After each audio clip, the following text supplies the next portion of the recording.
Kenyans complained about high taxation.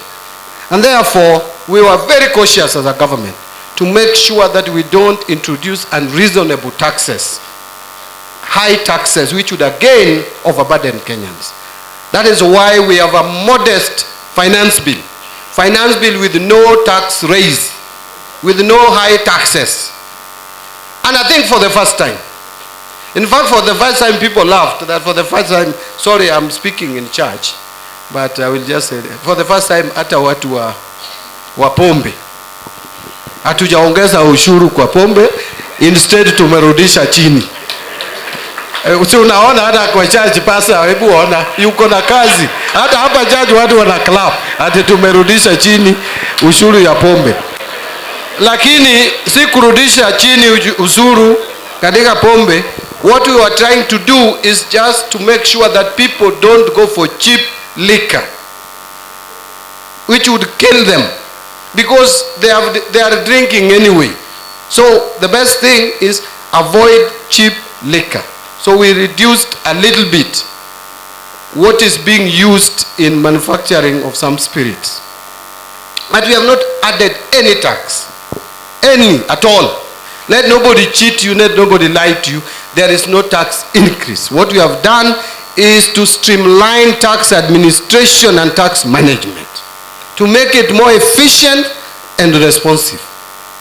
2, we have tried to allocate as much resources as possible in critical areas.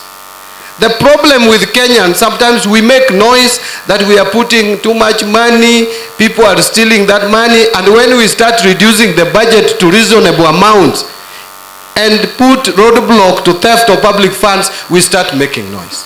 I had people making noise that we have not provided enough money for school feeding program, and yet we have determined that there is a lot of wastage in that program.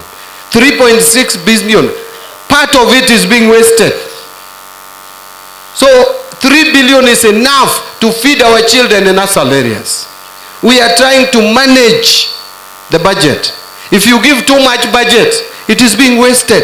So please don't allow those who have been benefiting from misuse of public resources, who are buying spaces, sending people in social media to attack the government for reducing their budget. We will continue cutting the budget in areas where there are wastages. And for the first time, a budget was read which appropriates resources across the country without discrimination. Equity, equality, inclusivity. I saw budgets relating to those roads you've been talking about in Tana River. Our people may not know Juthuru, but there are rivers pupils have been crossing, rivers infested with crocodiles. And they are struggling between crocodiles. They cross to go and study the other side of the river, they come back since independence. And it took our son working under President William Ruto to realize that we need to intervene for those societies also.